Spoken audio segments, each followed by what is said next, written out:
Assalamualaikum warahmatullahi wabarakatuh. Perkenalkan, nama saya Anissa Anggun Pramesti, NPP 290343 dari kelas G4, Prodi Teknologi Rekayasa Informasi Pemerintahan. Baiklah, di sini saya akan menjelaskan sedikit mengenai manajemen strategi. Apa itu manajemen strategi? Manajemen strategi merupakan suatu penyusunan, penerapan, dan pengevaluasian keputusan-keputusan lintas fungsional yang dapat memungkinkan sesuatu mencapai sasarannya. Manajemen strategi mengkombinasikan aktivitas-aktivitas dari berbagai bagian fungsional untuk mencapai tujuan organisasi. Yang kedua, yaitu fungsi dari manajemen strategi itu sendiri. Fungsi dari manajemen strategi yaitu ada 4. Yang pertama, membuat keputusan. Yang kedua, menyusun planning strategi. Yang ketiga, meninjau strategi. Yang keempat, seni untuk mengatur. Yang ketiga, tujuan dari manajemen strategi itu sendiri terdiri atas yang pertama, memberikan arah pencapaian tujuan organisasi. Yang kedua, membantu memikirkan kepentingan berbagai pihak. Yang ketiga, mengantisipasi setiap perubahan kembali secara merata. Yang terakhir, efektivitas dan efisiensi. Selanjutnya, kita akan membahas tentang proses dari manajemen strategi itu sendiri. Proses dari manajemen strategi itu yaitu menerapkan arah dan misi organisasi. Setiap organisasi pasti mempunyai visi, misi, dan tujuan, di mana visi, misi, dan tujuan ini akan menentukan arah yang dituju oleh organisasi itu. Tanpa adanya visi, misi, dan tujuan, maka kinerja organisasi akan berjalan acak dan kurang jelas. Kedua, memahami lingkungan internal dan eksternal. Lingkungan eksternal memiliki 2 variabel, yaitu peluang dan ancaman, yang terdiri dari 2 bagian, yaitu lingkungan tugas dan lingkungan umum. Lingkungan internal memiliki 2 variabel, yaitu kekuatan dan kelemahan, mencakup semua unsur bisnis yang ada di dalam perusahaan. Yang ketiga, perumusan strategi, melibatkan penetapan serangkaian tindakan-tindakan yang tepat guna mencapai tujuan. Formulasi strategi ini meliputi pengembangan bisnis, analisis SWOT, mengidentifikasi peluang-peluang dan ancaman-ancaman eksternal, serta mengukur dan menetapkan kelemahan-kelemahan dan kekuatan-kekuatan internal dan menetapkan tujuan jangka panjang. Dalam perumusan strategi terdapat analisa SWOT, yaitu yang terdiri dari S, strength, W, weakness, O, opportunity, T, threat.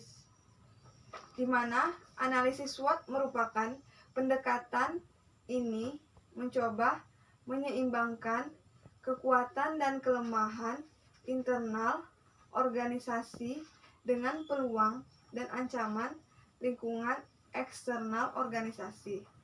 Analisa SWOT terdiri dari strength atau kekuatan, di mana suatu kondisi perusahaan mampu melakukan semua tugasnya secara baik.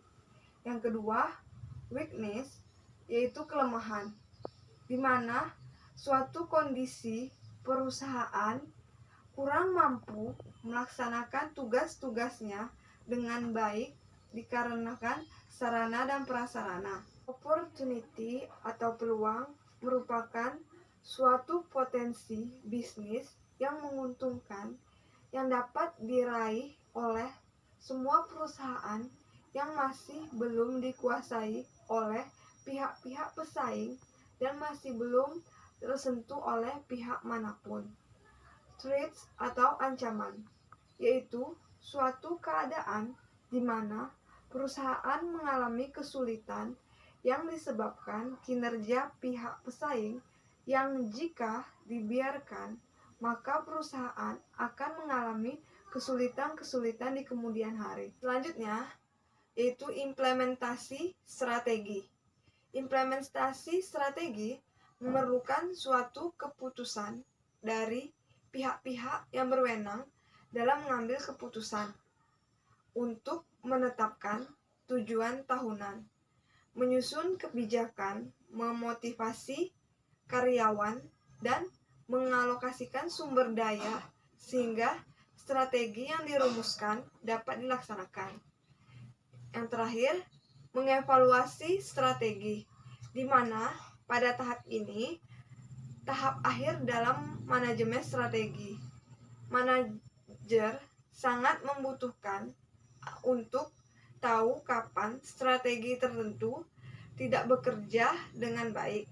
Evaluasi strategi merupakan alat untuk memperoleh informasi di mana hal tersebut dapat dilakukan dengan penilaian atau bahkan melakukan proses evaluasi strategi.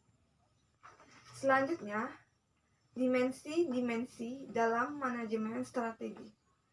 Manajemen strategi memiliki beberapa dimensi, yaitu dimensi waktu dan orientasi masa depan, di mana pada dimensi ini manajemen strategi mempertahankan dan mengembangkan eksistensi suatu organisasi berpandangan jauh ke masa depan.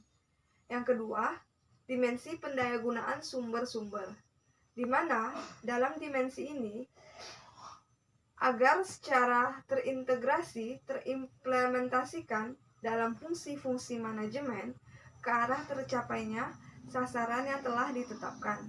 Yang ketiga, dimensi keikutsertaan manajemen puncak, di mana dimensi ini dimulai dengan menyusun rencana strategi, pengendalian masa depan organisasi agar tereksistensi sesuai dengan visinya yang dapat diwujudkan. Dan yang terakhir, dimensi multibidang, di mana di dalam dimensi ini semua organisasi akan dapat menyusun renstra dan renov jika tidak memiliki ketergantungan maupun keterkaitan sebagai bawahan pada organisasi lain sebagai atasan. Manfaat dari manajemen strategi yaitu 1. Memberikan arah jangka panjang yang akan dituju. Yang kedua, membantu organisasi beradaptasi pada perubahan-perubahan yang akan terjadi. Yang ketiga, membuat suatu organisasi menjadi lebih efektif. Yang keempat, mengidentifikasikan keunggulan-keunggulan komparatif suatu organisasi dalam lingkungan yang semakin beresiko. Dan yang terakhir, yaitu aktivitas yang timpang tindih akan dikurangi. Dan yang terakhir adalah contoh-contoh dari manajemen strategi itu sendiri. Salah satu contohnya yaitu Silver Queen, Chunky Bar, dan Ceres. Siapa yang tidak kenal dengan ketiga merek coklat ini? Tahukah kalian kalau produsennya merupakan PT Petra Foods yang menjadi salah satu pemain utama di pasar global?